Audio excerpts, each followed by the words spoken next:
Welcome back, everyone. It's been a while. We're back. Episode 10, Cast to Oblivion. We're going over PT Vegas, Gen Con, and a bunch of other things in between. It's been a while since we've been able to talk to you.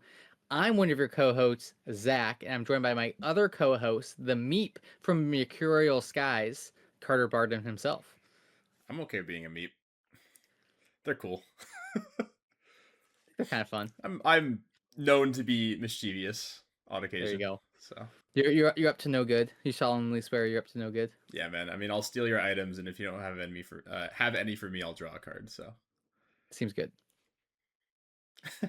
All right, yeah, but we got a lot to get into. You went to PT Vegas. You didn't play in the PT. You played in the Calling. Obviously, you were there when there was a pretty big announcement. Yeah, new Prism or Prism Awakener of Soul is coming to Sage. Really, really big announcement there. We can talk about that later. Don't think there was anything else announced that we should really go over. Obviously, there's been a couple callings. I went to Gen Con. Bunch of other things happened. You played in a 1K and a half K and a third of a K, some other Ks. It's pretty great.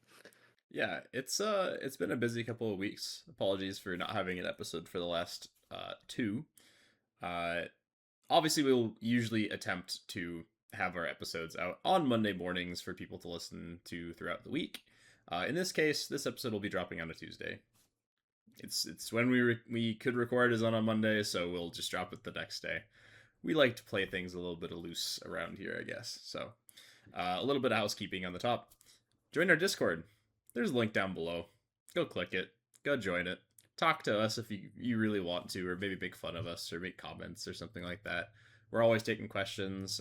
Pretty soon here, we'll probably have an episode going over some of our viewer questions as more of like a grab bag episode, which would be kind of cool. Otherwise, that's kind of all for housekeeping for now. Yeah, like Zach said, we've just been busy. ProTour Vegas 2 weeks ago now. Kicked off strong Thursday night with the live talk by James White, followed by the keynote that they had pre-recorded, which was really cool. I am a pretty big fan of them pre-recording the keynotes. The editing goes really, really hard, especially when you're like there live. And obviously Prism being in Sage is the most important announcement. Certainly Yeah, not I mean, Usurp the Shadow Throne. no, a new set with Viscerai coming back and Chain dead, and Oh my a goodness. Shadow Necromancer again. Super cool. People are excited. None of those heroes are for me, so I'm just like, anyways, I get this fun Sage deck. So It I'll talk about that in a little bit, but we'll save that being goodie for there later. live, right, was a lot of fun because it kicked off playing the three trailers that we'd already had with Chain, and everyone's like, okay, cool, yeah, we're catching up here. And then it kicked off with the fourth trailer, and in the third one, you'd seen that Ursa had kind of been hanging back, and Chain was a little bit concerned considering that his like weird shackled demon guy is Pet. in fear. And lo and behold, out pops Viscerai. So last time we left off with Viscerai, he's been on a ton of expansion slot cards for like the last 3 years. 2 years. 2 years, 3 years. And he pops out of the portal from, I believe, Irathiel. I hope I'm saying that right. I probably am botching it, but that's fine. I think it's Irathiel? Irath. That sounded more right. Irathiel? Something That like that. sounds right. Yeah. Viscerai pops out. And everyone's really excited. We got not one, we have two rune blades on the screen. And as a result, one of them proceeds to then absolutely just no diff the other. The fact that the fight in that trailer lasts one scene and then it cuts to black, and the next scene is Viscerai just not even giving Chain any respect and walking away from his like fetal position, sword completely driven through his chest, corpse. Really good. It was Poetic. really fun, like because watching it live with like such a big audience, everyone popped off at that, and then it really started getting into the meat and potatoes, quote unquote, of the keynote, which was a lot of spoiler cards, including our first ever card that pitches for 4 with the new gem, which is really cool. I for one am very happy that they put it on a Fable rather than like giving it to either a class identity or a hero, because I would rather have it be a one-off gimmick card than an entire design space for like Yeah, a I could be class. wrong, but it's just a shadow card too, right? Yes. Yep, And yeah, yeah, we it's good. technically have two fables in this set Yep. because Arknight Shard is coming back as well. Getting So, reprinted with new art. Looks really good. yep, So, it's very exciting. Master Pack Warrior obviously got, a little bit more spoilers since then, which is really cool. I was also really happy to see the announcement of two of the heroes from the showdown box or whatever. What do they call it? The UPF format. Um, oh yeah. the two Smash Palace. Yeah, the two heroes from Smash Palace. You have a revered uh warrior and a reviled warrior, and I think the reviled one's also a thief. Cool. Yep, But they're also Silver Age legal because they're not uh contenders or whatever the subtype is that the first Guardian versions of these heroes strictly had, so they were not legal in either Blitz or Silver Age. So we actually have some new heroes entering into Silver Age from this set, which I think is really cool. Including our first warrior, who's able to, I believe, hold two-handed weapons, which is awesome. And it's a Minotaur. Like, that's such a cool hero. So I'm extremely excited for that kind of stuff. Um, Again, just like watching it live in ProTour Vegas was a lot of fun. Flesh and Blood players are extremely nice people. Most of the time, most if not all the time, and being able to be in the same room as so many people and appreciate Legend Story Studios and what they're producing on the horizon is really really cool. yep, So Friday played some side events, did all that kind of stuff, had a good time. I did not qualify for Pro Tour Vegas because I was busy that RTN season, so I think I played like one and I went like 3-2, so like whatever. But I had a good time with the calling. I played Pirate Puffin, uh, piloting to a 4-4 record, which was very sad. My 4 losses were very very close. Uh, I drew a hand of 4 reds into a Vin set, kind of in the mid game, which allowed them to push me down to a single digit life total, allowing them to kill me with, like, I believe exact damage off the remaining number of shadow non-attack actions in their deck before I fatigue them, which is kind of a bummer. And then a Jarl killed me with exact damage to a Dominated Colors of Arya, which I had never read that card before that game. Yeah. that's So, hilarious. calling went whatever. I played the showdown on Sunday. Uh, Zach, I don't know if I told you this. I played Tough Nut in the Silver Age showdown, and the number of people who had to read my hero ability and then also read toughness tokens was so funny. I'd sit down. My opponent is like playing Bravo or Briar or Old Him or like any meta relevant deck, and then I'd be like, I'm playing Tough Nut, and they like they're either going, look at this bozo, this absolute moron, or they'd immediately offer me a handshake and say, you are a absolute genius. Idiot. It was good. It was a good time. As far as formats go, I don't know what your opinion is on Silver Age right now, Zach. I mean, I played a lot this past weekend Yeah, at Gen Con. sure. I think it's fine. Um, I've been saying this for, I don't know, months. Correct me if you've heard me say this before, but like Burn Up Shock and Lightning Press being legal at the same time is a problem. Yeah, I think if you're good, I think you ban up Burn Up Shock. yeah. I think you keep Lightning Press in the format. I think it's good for the other Lightning heroes. I have no other issue with that. It plays into the thematics of the class, yada yada yada. Cool, whatever. But like the fact that Briar can do that and the strength that she has with it just is kind of frustrating.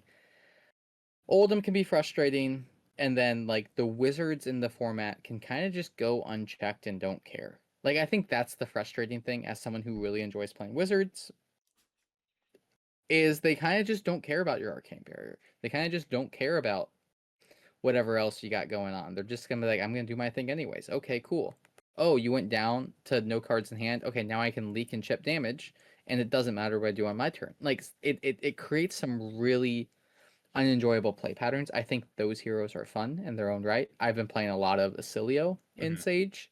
I think Acilio is probably a little bit more, doesn't feel as bad probably to, die from 9 on your turn. You can't really kill from 9 with Acilio. You can kill from probably 7, 6, Hmm. depending on how you set things up. But it just feels like it's frustrating that people are like, "Oh, this game sounds really, really cool." There's 15 Sage precons available, all with pretty unique playstyles, and you can buy it, you can build it, you can play it, and then you sit down against a Briar with Burn Up Shock, and you just go, "Well." Yeah. And that's kind of my issue with the format. Again, you take that away, I think Briar's 100% getting banned in the next update. In the next time we get it voted as a community, as is Oldham, and as is maybe Blaze. Yeah. I After having played the showdown, my thoughts on the format are it is great for casual play. I think the format really, really rewards interesting deck building, and you get to play all the commons and rares that you love but aren't good enough for CC.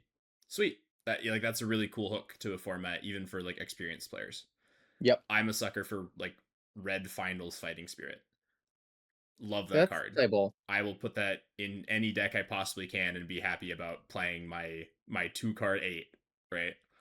Uh the issue with the format though is when you get to like a showdown, which is supposed to kind of be a entry level competitive REL tournament for newer players. Like I'm not saying like a new person who just started playing the game should go play a showdown without knowing the rules of the game or whatever.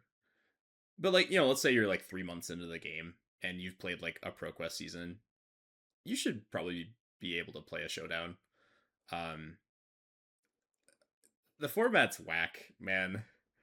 Uh, when you have your two best decks in the format on polar opposite ends of the spectrum, where it's either hardcore aggro with Lightning Press and Burn Up Shock as Briar, or hardcore fatigue with Oldhim, who's playing like 12 4 blocks in his deck and is activating his hero ability to prevent 2 and put a card back on the bottom of his deck like whenever he possibly can when it makes sense.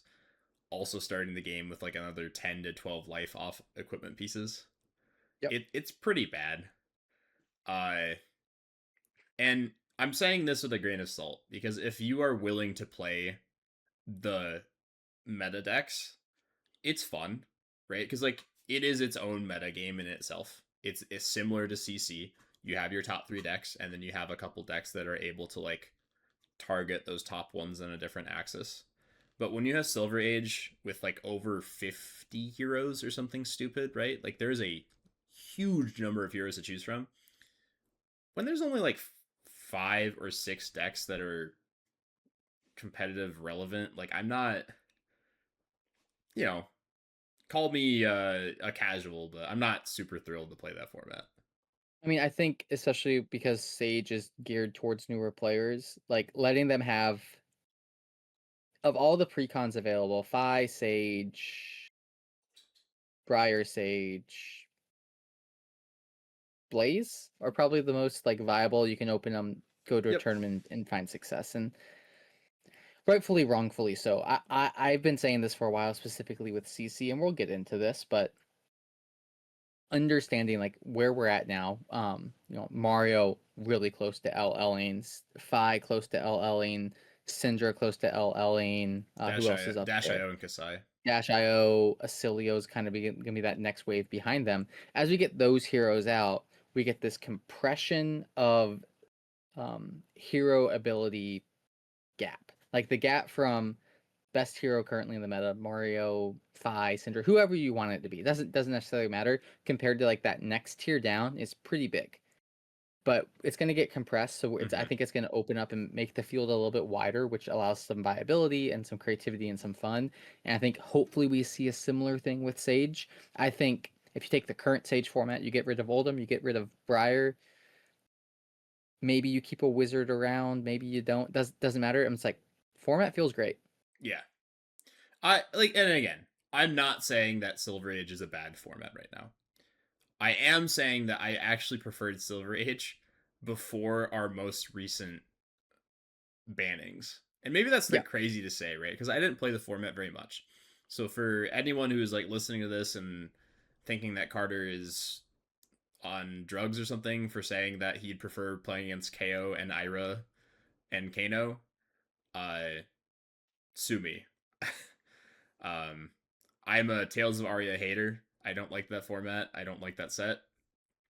I think that has resulted in some of the most egregious card designs in Flesh and Blood, and the majority of them have been hit or banned or hit Living Legend in the Will case get of the hit or heroes. banned. And I think that it is uh, a good example of why our new Lightning heroes are not elemental heroes with essence of lightning. Rather, they are just lightning heroes when the majority of the elemental cards designed in Arya are now nuked from their pools, right? And probably rightfully so. I don't want to play against Flicker Wisp Flicker Wisp. anytime soon.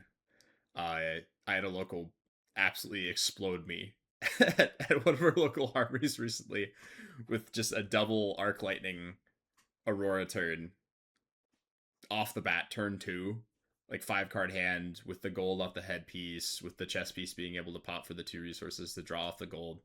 And they dealt me like, I want to say 20 damage through my entire hand, including a full value blue somersault, which returned 2 blues to my hand that I then AB'd 6 with. And Yeah. at that point, I just, like, we played another turn or two, and they just looped another 2 turns that were really solid Aurora turns, and I just scooped. I was like, yeah, like, it's hard to win a game that I start at 20 to your 40 or whatever. um, Point being, right, like, I'm extremely happy with CC right now because despite the really powerful heroes that are clearly very strong, there are still decks that can attack them on a different axis. So, you know, graveyard hate into gravy, right? Like you have enough tools printed in Classic Constructed that allow you to like put stuff in your sideboard no matter what you're playing. And some classes have a better time of it, such as like other pirates. Like Sunken Treasure is really good in a Gravy Yeah. Bones. Deep Sea Salvage, really good in the Gravy Bones.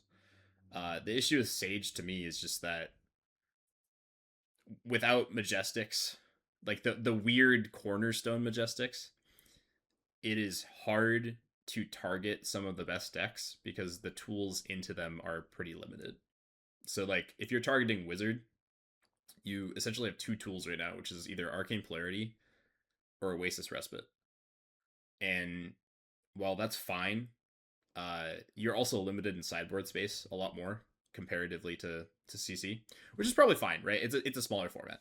Game should be shorter. You shouldn't have like a giant sideboard where you're like, I have Yeah. all the tools and I can target all the decks. But Well, I you know, think there are some decks that they go like, hey, I have a 38 card deck. I have 4 cards in my sideboard.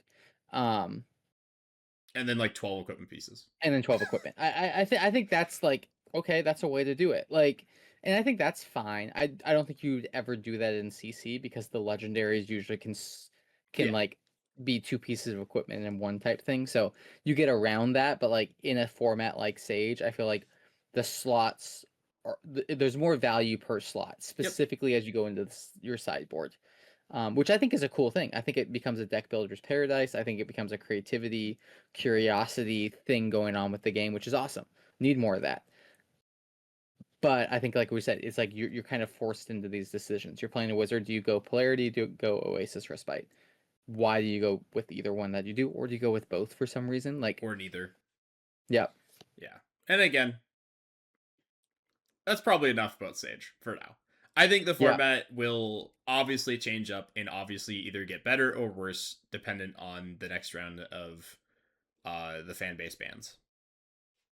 So uh, I'm expecting Oldham, Briar, and then probably Blaze is my third one. I don't know if Blaze deserves to go because she just got I don't like think she introduced deserves to again. go. I don't think she's a problem by any means. I think the issue with Blaze is Blaze can stick around. Kano comes back and you ban Spindle. Like I so could so see a Blaze doesn't really exist. I could see Enigma getting hit as the third one.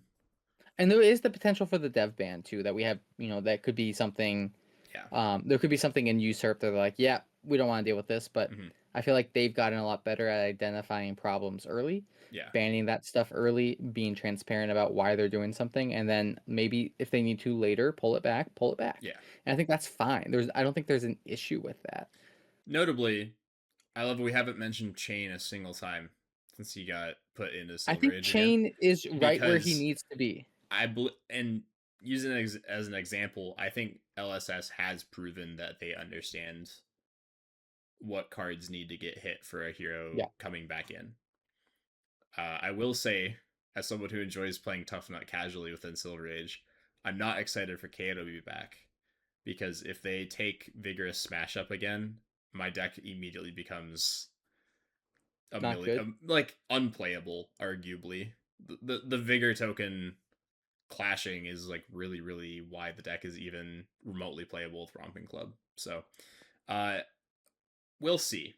It's a new player format. They probably can't ban specific cards for specific heroes, but one can hope. Uh, with that said, probably want to move on to your experience because I've talked Yeah, about Pro Tour Vegas enough. So Zach, you went to Gen Con this past weekend. I did. How'd it go? Well, Gen Con, if you didn't know, is always the world premiere for the Mastery Pack insert class. Last year is Mastery Pack Guardian. This year is Mastery Pack Warrior. So I got to play my first world premiere. That was kind of fun. Um, Mastery Pack Warrior is a lot of fun. So I went into Gen Con. I was talking with my friends. I'm like, okay, cool. I'm going to play events on Friday. I'm going to play events on Saturday. That was kind of my plan. And I looked at the events. I'm like, there was a lot of Mastery Pack Warrior. And I'm going to be 100% honest. I was not excited for Mastery Pack Warrior. One, because Mastery Pack Guardian left a sour taste in my mouth. Two, I don't think I've ever played a warrior in this game. Um, You've played Bolton. yeah, Bolton's not a warrior. Um, but yes, Bolton does have warrior on the bottom of his card there, so he is a warrior in that sense. So I wasn't really excited for Mastery Pack Warrior, but I'm like, you know what? It is the world premiere for Mastery Pack Warrior, so I'm gonna go. I'll play a Mastery Pack Warrior event on Friday, and then I'll do my other events, and we'll go from there. I'm like, cool. Sounds like a fun idea to me. And I played Mastery Pack Warrior for my first event at noon on Friday, and it was awesome. It was a bunch of fun. Um, it's the crack shuffle play mechanic from Master Pack Guardian, if you're familiar. So you get your 3 packs. You take out the back 3 cards. So it's usually token, equipment, and then either the perforated tokens, a cold foil equipment, things like that. You take those off the side. Obviously, you can use your equipment. You can choose whatever hero you want. There are tokens. So again, if you don't find the hero that you want in your 3 packs, there's plenty available for you that you can use. And then you do get the opportunity to look through your cards, be like, oh cool, I have 12 blues, I have a good deal of flurry generation and sharpen, I'm gonna play Hala. Or you're like, hey, I got a good deal of go again, I'm gonna use the go again play Dory.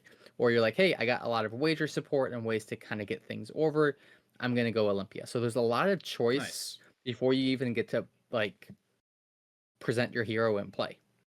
I ended up playing all 3 heroes at least twice through my Sweet. two days, and I think the format is like each hero is a little different, but at the end of the day, they're still warriors. So you need to understand like, hey, what can they react to push through damage? The wagering at reaction speed is super interesting in Olympia and all the heroes as a whole, because one, Olympia is able to get gold, use the gold to swing a sword, things like that. Very interesting mechanic there. I was able to find some success with Hala. I've played that. I did get that armory deck. Deck is Nice. fun, and I think Yeah. a lot of people there were really excited about Olympia's armory deck, so they played that. But format is really unique. I think there's a lot of power in like, hey, I opened 3 separate equipment pieces. I have extra 3 to 4 block. Like that's huge in a format like this.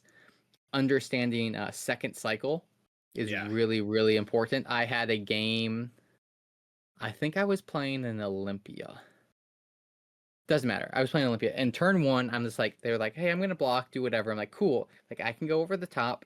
I can get the excess value here and, chip through. I was playing Olympia. Chip through, get my gold, get my wager won. I'm like, I'm set up for the thing. And they steel blade shot me. I'm like, cool. Cool, cool, cool, cool. So I end up arsenaling. My next turn, I draw in a steel blade shunt, and sequencing goes out. I ended up using it to pitch, to swing my weapon, to do whatever. But we get around to late game, and it gets to the point where he's down to one life, and it's like, well, I'm just pressing things through. He's blocking in a way that I don't need to use my defense reaction. I have tucked in arsenal. I draw into my shunt. I'm like, I'm good. I get there, and he goes his big turn. He had a blade flurry in arsenal, so he was waiting for a big turn to just like whip me down, and I block in a way that like I don't die to the blade flurry. I don't die to any reaction because I have the shunt in arsenal. I'm like, yeah. He's like, any reactions? And I think he knew I had a reaction. I don't think he knew I had the shunt. I play the shunt, and he's like, okay, blade flurry. I'm like, fine. And then they're like, go over the top with another reaction. I'm like, well, you already died to the shunt, so like I was dead to two reactions. I wasn't dead to one, but it was like a very interesting play of this Mm-hmm. like the shunt resolves first, so the damage goes through before they're even able to kill me. But Yeah. there's a lot of little interesting plays with that. I think if you're a new player to Flesh and Blood, you just learned how to play. You understand blocks, you understand attacks, you understand the reaction step. Mastery Pack Warrior with an experienced player that's willing to sit down and teach you and coach you and do those type of things is a really, really good experience. Yeah. So I really enjoyed my experience with it. So I ended up on Saturday being like, okay, I'm going to drop one of my Sage events and I'm going to play Mastery Pack Warrior Sweet. instead, which was really cool. Opened a Blade Dance Nice. Flurry, Blade Dance Marvel, sold that pretty That's pretty quickly. sweet. Yeah. Yeah, and the hit rates are awesome. I'm not sure if you've heard this, but Better it's pretty than much one cold Guardian. foil per box, Okay. cold foil or Marvel, and then you're getting about three, three or four on the low end to like maybe five Majestics, Okay. for a box, and a box is 12. That's a lot better than Master Pack Guardian, that's for Yeah, sure. so I That think set they was really improved that. oof. Um, I'm thankful to hear that because I have a soft spot for Mastery Pack Guardian. I don't think it was as bad of an experience as a lot of people say it was. And the reason I say so is just because it is a very fundamentals oriented Yep. experience. There's not much decision making. You're both playing Balda. You Yeah. don't want to draw extra cards, but there's like cards in the set that have you draw extra cards anyway. So, there's that. Yeah. Um, I think off the bat, obviously I'll be able to experience a little bit of this probably this following upcoming weekends because I think we're doing Crack Shuffle play at our local store, The Oh, Forge, nice. which I'm really looking forward to.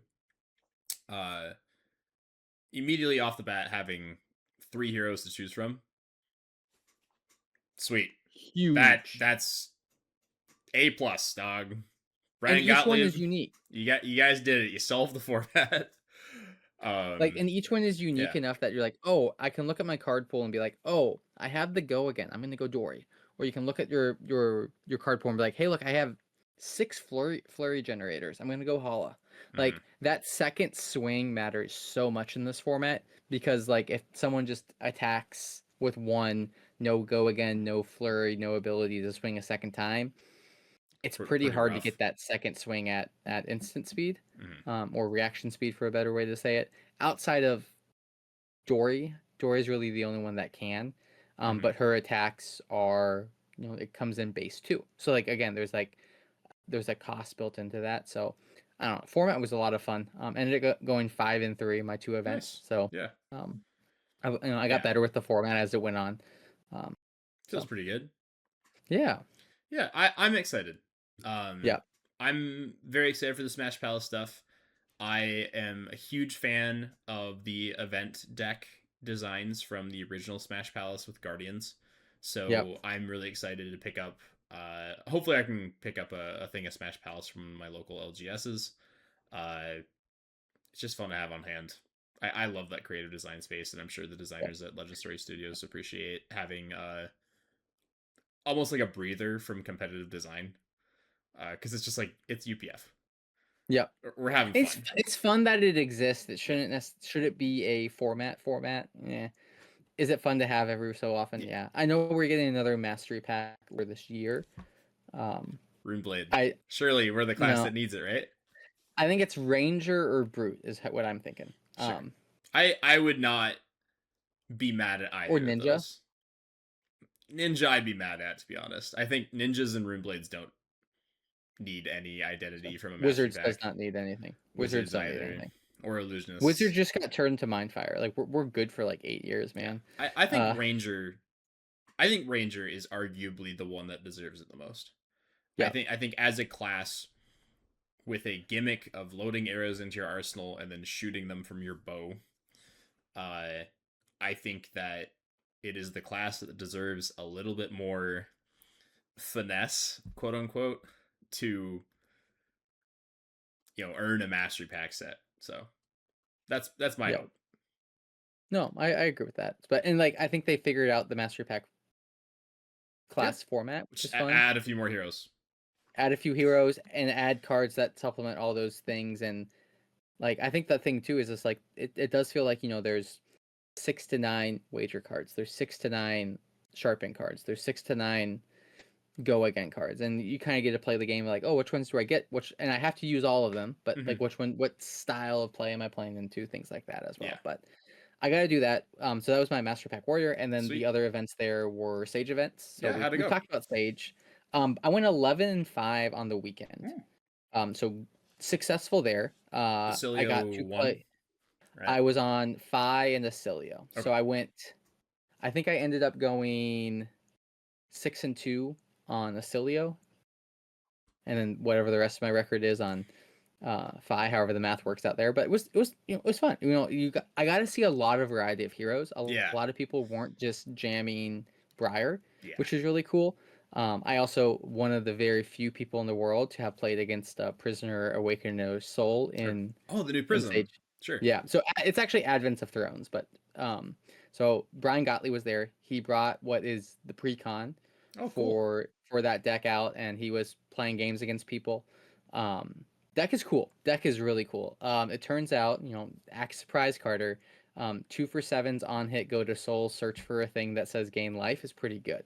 Imagine that. Imagine that. I think the one issue that the deck falls flat in is you can't do a really go wide strategy, so you Mm-hmm. kind of struggle in that regard.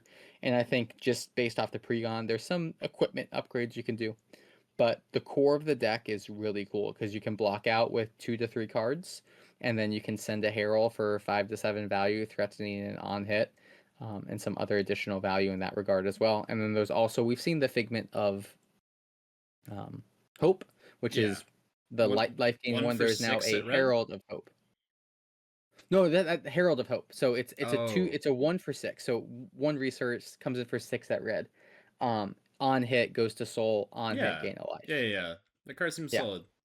it seems really good for like Sage format. Like Mm-hmm. like it was like they kind of like cleaned up the edges of Sage in that regard, which is really cool. But got to play against Brian Gottlieb. Got to talk with Brian Gottlieb. Super cool dude. Like we had really good conversations. He's really excited to see the growth of the game. And then we kind of talked a little bit about Omens as a set. I think we've talked about this before. The limited experience of that set is awesome. And Yeah. then we also Brian and I talked about like I think there's been a lot of discourse online, things like that, about like lightning flows for hero abilities with the resources. And Brian's just like, hey, we needed a way to we liked what the mechanic was Mm-hmm. and sealed, and we wanted to have it a light of day into CC.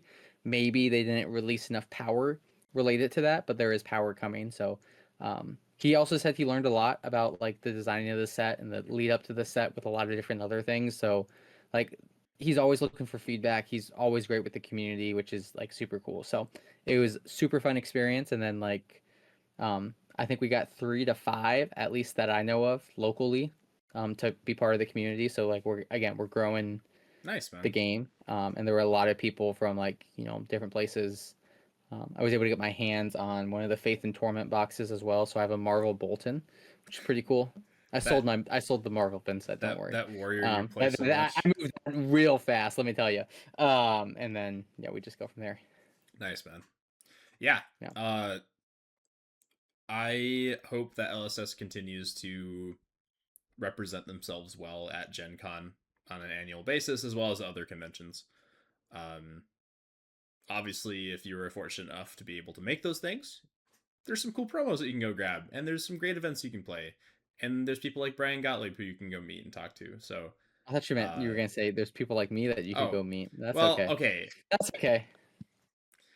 Well, why did they need to meet you? They just listen to us on this podcast that we talk about and put our time into. So, no, but that aside, right? Like, I think it is super cool that LSS is like willing to rep themselves at these conventions. Because last time I checked, like a lot of other TCGs don't make the jump, so to speak. Gen Con's a board game convention at heart, and LSS is willing to be there and represent themselves as like a TCG, which is Yeah. super cool. And with it being like a fighting game with like deck building elements, it Yeah. is arguably a lot closer to the board game space than something such as Pokemon Earthbound. or Pokemon was there Earthbound, too. right? Like, but yeah, like they're a big company, so Yeah. you'd probably expect them to have some representation of these type of things. So, Yeah. needless to say, though, what it sounds like is that Mastery Pack Warrior is a million times better than Mastery Pack Guardian. They learned I a lot mean, of I don't want to lessons. say like the super Zach hot take, but like it might be a top 5 set of all time for me. Damn, that I mean, well, Um, you canceled the stage event to go play an extra yeah, Mastery Pack Warrior. yeah. So everyone knows me. Like Rosetta up there, Omens up there. High Seas was a lot of fun from a sealed point of view. Yeah, Mistveil, eh. Heavy hitters, meh. Like I think it's I know people really enjoyed heavy hitters sealed. It feels like it's like a better version. No, you didn't. Okay, it's well. no, Imagine heavy hitters sealed but good. Maybe there you go. that helps you out. But I think the opening experience is really good. The play of the experience is incredible. Mhm. And then I think just everything else layered in on top of it is just a really good experience. I think Sweet. it's also like really cool to see Mastery Pack Warrior come out, like kind of coincide with the Olympia Armory deck. Olympia really getting like an identity as a warrior now. We've seen like Hala has her Oh, identity really carved out. Like it's cool. so there's a meme that's been floating around the internet lately. It's my favorite thing. Specifically, there is a new card in Master Pack Warrior or the Olympia deck. I don't know which one it's in. I think it's Uh, the Olympia deck. it's called It's the one I'm thinking of. All Yeah, In. Oh my gosh, dude! I love Regicide as a card because it is one of the only like alternative win slash loss conditions in Flesh and Blood, and the fact that Olympia of all decks is the like second hero to get yep. a like lose condition card with insane upside is so cool. Seeing weapons swung for like 50 damage is Hilarious. unrealistic because it's on Talishar, so I'm sure it's just like, okay, I cheesed this random player and produced a billion gold and they didn't do anything and then I killed them. But do I want to do this at my local armories of people? A million times yes. I want to do this so badly to Sean, our buddy Sean. He would cry. Dang. But He'd laugh. unfortunately, He'd be so proud of you. well, unfortunately, he plays Gravy, so he just starts stealing my gold I'm stacking up. But I digress. Just steal it back. Sounds like you had a great time at Gen Con. Yeah. I think Master Pack Warrior is definitely a step in the right direction for Mastery Pack sets compared to Master Pack Guardian. Yeah. I think the one negative with it, the Sure. one negative is the Marvels are really hard to find. So like the Marvel weapons, the Marvel adult Hala are hard to find. The young heroes, you can find those pretty consistently. Mm-hmm. I don't think there's a Marvel Olympia in the set. I could be wrong. I don't think so. Yeah, but the weapons are really hard to find. Adult Hala is really hard to find. The tokens, the Flurry and the Blade Dance, they feel perfectly Doable. normal. Young heroes feel perfectly normal. So like if you're somebody who's like a collector or wants to open this and kind of like chase after, one of those chase cards or something like that, like yeah, not I going to be it. I think it's okay if there's a few cards in the set that are supposed to Oh be yeah. the Yeah. The But I the think like big expecting, pulls. yeah. So I don't know. I think it's, again, it's a step in the right direction. I think Yeah. it's okay that Marvel Hala is a hard to find card. As long as Marvel Yarrow was a hard to find card. yeah, as long as they're not creeping up to like the $2,000 range on the Yeah, secondary market, like Marvel Jarl, I think is legitimately $2,000 yeah, secondary market because it's a set that was not open very much, and the pull rate for that one card was garbage. garbage. So I Yeah, think I've I only don't ever think they seen have that two, issue, maybe three. which is good. But I think it is something to just consider. I think from what I saw, it feels like the Marvel Flurry is a little bit less rare than Sure. the Marvel Blade Dance, but like again, not the worst thing at the end of the day. They look really good though. The Yeah. Marvel Flurries look really good. Yeah. I was a final wrap up thought on Master Pack Warrior because we can move on to the remainder of the episode. We're reaching 40 minutes here, so this should be a pretty healthy episode. But if there's one compliment I want to give the people at Legend Story Studios for this set, it is that the art direction for this set is impeccable. Uh, it is not like Uprising. It is not like Outsiders. It is not like Heavy Hitters. It is not like Mistveil, where you have a setting that, as Hmm. the art director, you can go to an artist and be like, hello, the setting for Mistveil is a lot of lighter blue colors mixed in with maybe some red highlights. And like the moon is a big prevalent thing, Yeah. like etc. etc. Master Pack Warrior is not set in a specific area. It is one class, and LSS knocked it out of the park in that the set, despite not being like Warriorville, Coherent. and like everything's from Warriorville, it's like an actual plane of existence or a town or a city. Uh, the set feels cohesive. The art design is brilliant.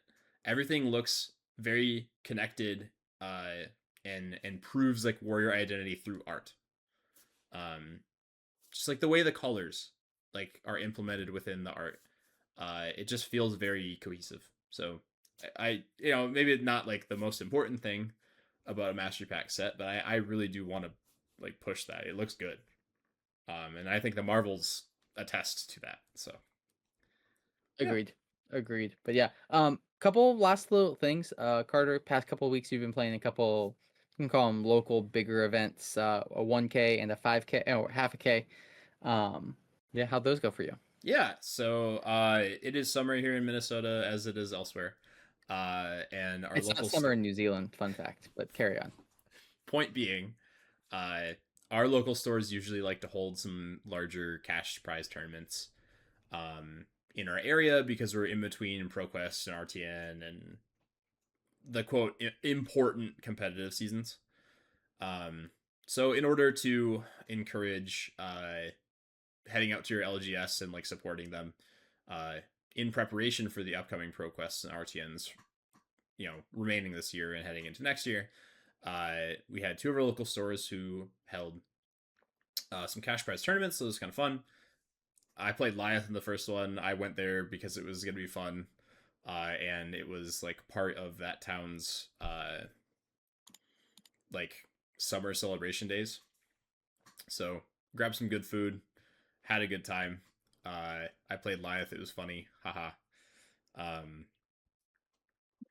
Five intellect is really good in Acilio. Yep. Like really good. Yep. Uh, so that was a good time. And then I played into a Kasai and I got exploded. And Seems yeah, about right. there's a point in that game where I have an Oasis Respite sitting in my arsenal, and I'm playing an Americ who's like a really good Kasai player, Mr. Merrick Myers, and he goes Jagged Edge on Blood Runs Deep. So he's gonna get his dude, and I'm playing Lya, so my reactions to prevent damage at reaction speed are Oasis Respite, and Jagged Edge says I now cannot prevent it. So I go okay, well I'm guessing taking four here, and then uh, a turn later he does the exact same line, and I'm like, sick. This feels awful. Uh, Yeah. so I had a good time. Here's the thing. The other one went a lot better. I played Puffin, and for those who were in the know, I went into this. It was a $500 cash tournament, and I went into it saying that this was gonna be my last hurrah on Puffin. I love this deck so much. I've been playing for a year. I've talked about it numerous times in this show. I will continue to talk about it numerous times in this show. Uh, However, I have come to a realization that I think I need to check my ego at the door and be willing to play what the decks seen as professionally viable are. I should be willing to play those decks. I'm a good enough player to play those decks. I own the cards.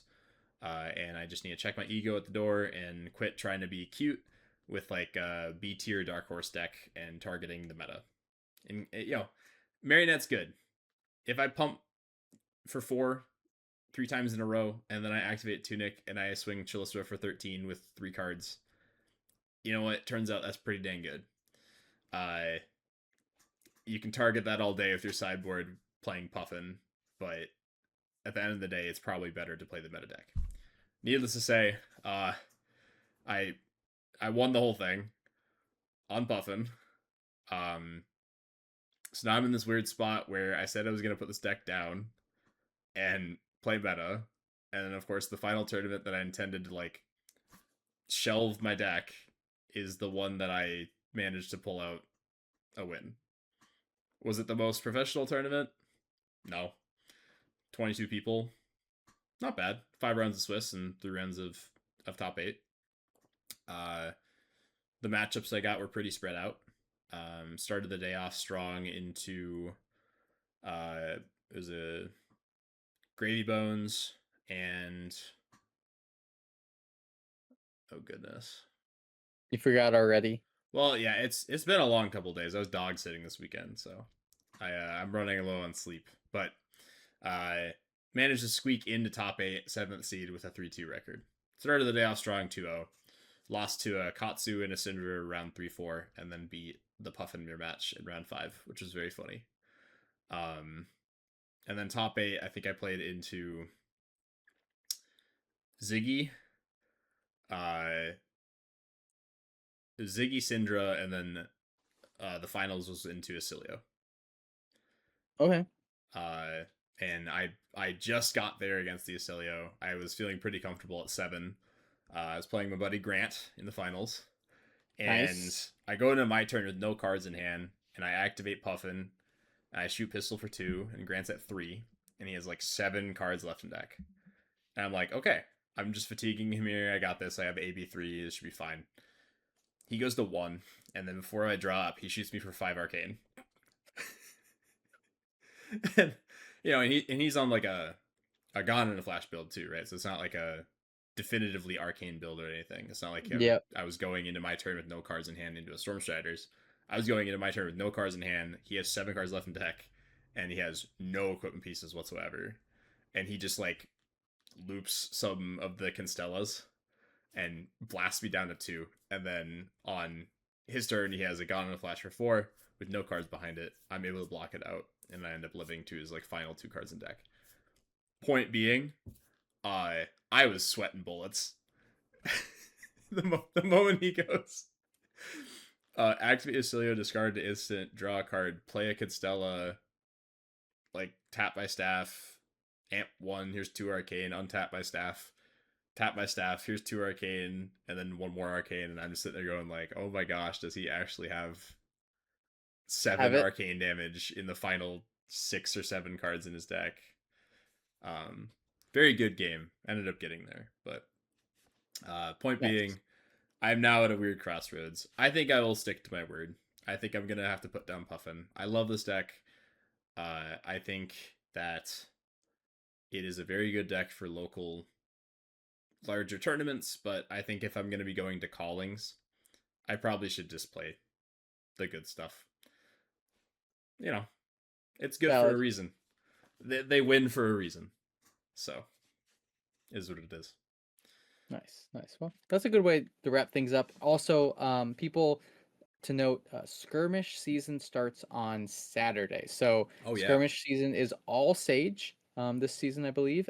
Really cool promos, great way to support your LGSs. Also thing to note is if your LGS got their first skirmish, LSS is kind of testing the waters to be like, hey, we might put you guys in the running for a pro quest in the future. So it's a way to get, more of those type of events, RTNs, PQs, things like that in your local area by attending those skirmishes. Those things matter. Also, it should be a fun time. Like skirmish season Yep. is always, there's something silly going on, which is always fun. So go out to your LGS, play some skirmishes, have some fun games, bring Puffin, don't bring Puffin. Puffin's probably not viable in Sages. No. No bird. Funnily enough, one of our more professional players in our area messaged me the other day and asked me about Puffin in Sage because Cashin just got unbanned. That is true. So Okay. the deck is maybe viable. I'm not gonna Yeah. say otherwise. So, But that's all the stuff I got. Carter, you got anything else? no, this is a good All right. episode though. I'm happy we were able to get this in this week. Yeah. We talked about a lot of things. We'll be back next week, go over, I don't know, whatever else is going on in the world of Fab. Mhm. I'm Zach. You can find me at Sigil of Something. I have a video I'm working on coming out hopefully this week, hopefully by Friday, on like a new player onboarding experience going from how to identify your hero, how to go from Sage to CC, and some other Fab centric terms that you've probably heard before but don't necessarily know what they mean. So that should be coming out hopefully end of the week. If not, then by the time our next episode comes out on Monday, I might be doing like a double release thing with that. That'd be sweet. But that's what I've got. As for myself, I'm Carter, the other co-host. You can find me at Rebel and Wraith, which is most likely the YouTube channel that you're currently listening to or watching on, uh, as well as find us on Spotify. We are on Spotify. I upload the episodes. We have a few viewers on there. Some people it's just like a lot easier to listen to, Yep. which is really cool. So you can check us out there. Our link is down below. We have a Discord that you can also find us at and ask questions and do all that kind of stuff. Link down below. As for other content that I'm producing, if you want to join our Discord, I actually wrote up a tournament report. If you are really, really curious as to the viability of Tough Nut in Silver Age in a showdown, I wrote this at the airport, waiting for my flight that got canceled and then got rescheduled and then got delayed. Great time. So I might have been writing it out of spite just because I was bored for 6 hours. But I wrote it on my phone. I think it actually turned out pretty well. It's completely free content. I'm not gonna put this behind a stupid Metafy or whatever. Which I'm not saying people shouldn't use Metafy. I'm just saying I You're not going to. I play Tough Nut a Showdown. I'm not gonna like gatekeep my information behind like $1. So, with that being said, though, thank you guys so much for watching. This has been episode 10 of Cast to Oblivion, which is really, really cool. We're going to keep doing this. So if you guys really like and enjoy it, make sure to hit the like button below, subscribe to our channels, join our Discord, show support for us, give us some criticism. We'll always love to improve. With that being said, thank you guys so much. We will see you guys next week. See ya. Bye-bye.